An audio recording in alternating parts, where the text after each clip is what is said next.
Hello, welcome, and it is finally May, the perfect time for MERMAY 2019.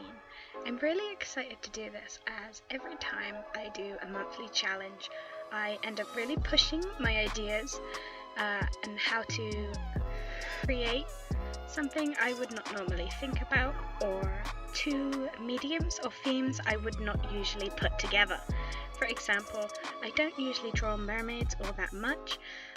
I'm not really sure why, considering their tails are a lot easier to draw than legs. For everyone who doesn't know what mermaid is, it is where you can draw mermaids.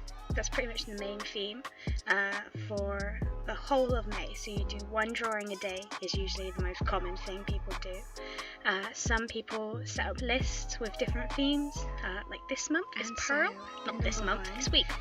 On the this week is Pearl. I've chosen and Pearl. So I'm doing a teeny tiny mermaid on a giant pearl, and I just thought that was really cute. Thinking around teeny tiny mermaid, but this big pearl was and I really liked how it changed the perspective on the size. And I just found it really cute that this teeny mermaid was trying to get this massive pearl, maybe take.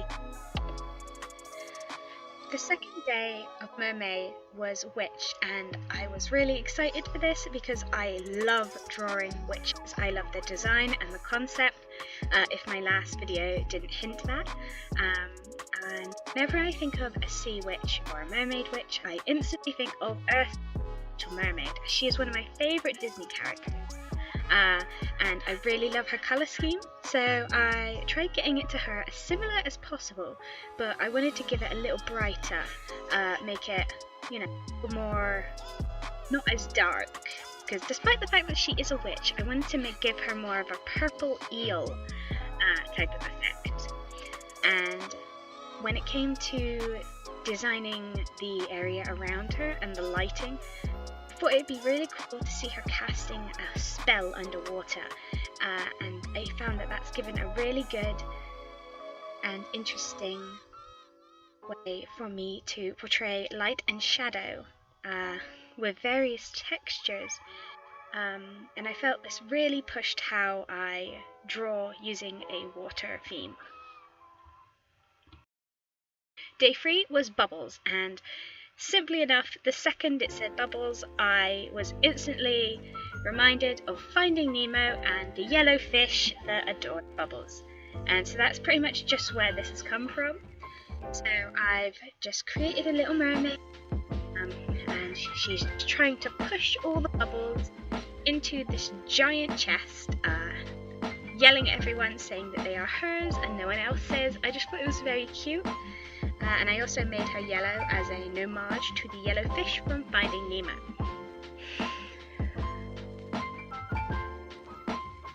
So I thought it would be very cute. And I'm quite happy with how she turned out. Bubbles were a bit.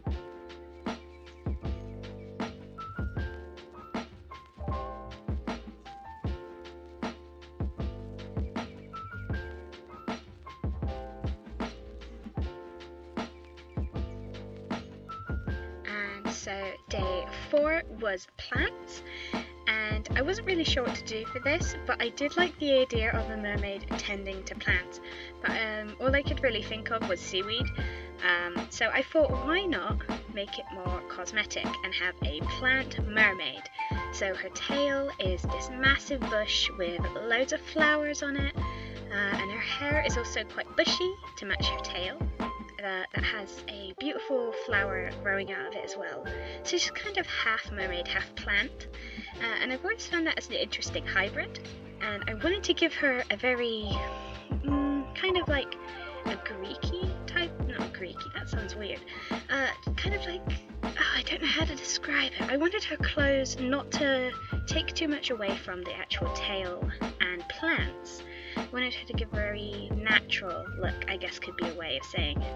So no fancy seashell bras. So day 5 was Narwhals, and I instantly started listening to the Narwhals song when I was drawing this, and I just thought of armor. Maybe.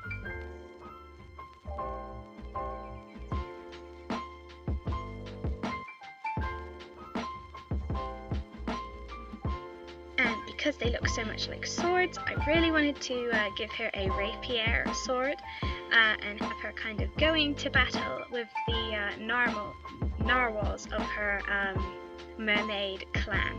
And I thought that would be really cool, as I believe that narwhals live in very cold waters, so maybe they could be trying to like go to hunt for food or go out and try to stop others from eating them. I'm not sure if they are a predator or a prey, or maybe they're both.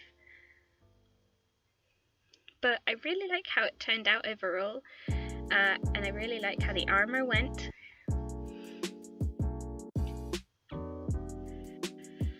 This one probably took me the longest out of all of them because I just was not happy with the lighting, but I ended up adoring it in the end. This month I found that I've really pushed myself when it came to lighting, especially like in directions, different.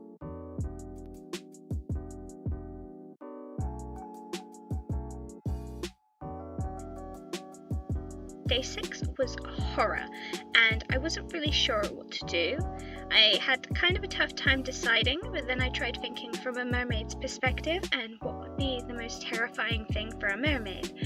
And then I kind of got back into the whole witch's ingredients thing, and then I just started thinking of fresh mermaid tails and how they could be used in a potion. Pretty dark, I know, but that's how I ended up coming up with this design, where there is a live mermaid captured in a jar, just waiting to be used for her fresh mermaid tail.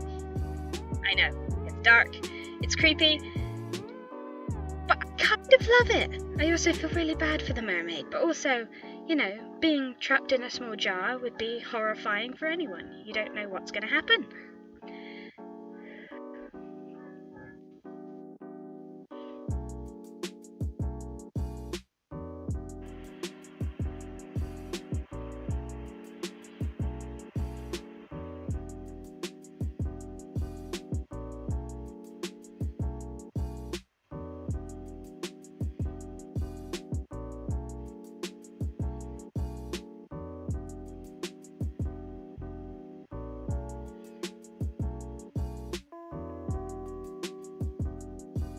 I wasn't really sure what to do for a background, as I wanted the glass jug I made to stand out, so I thought of maybe just putting her on a solid background, but make it look like something has been spilled, similar to like if you were in like a witch's kitchen, there would be spills everywhere. Day 7 is tattoos, and I wasn't really sure what to do for this one because I didn't just want to draw a tattoo of a mermaid or like a mermaid tattooed on a mermaid. So in the end I decided to draw these really beautiful, I can't remember the name of the tattoos now, but I found some online and they were really beautiful, and so I wanted to see what they would look like when they decorated the long elegant tail of a mermaid, and so that's what I ended up doing because I found these tattoos to be very elegant and beautiful.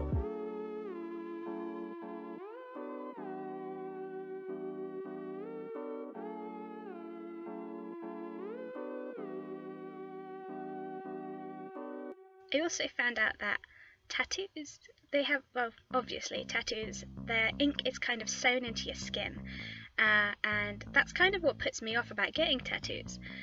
So I thought how the mermaid could be swimming in ink, and then her tattoos kind of form or glow, and it would be really beautiful. And so yeah, that's my 7 days of Mermay.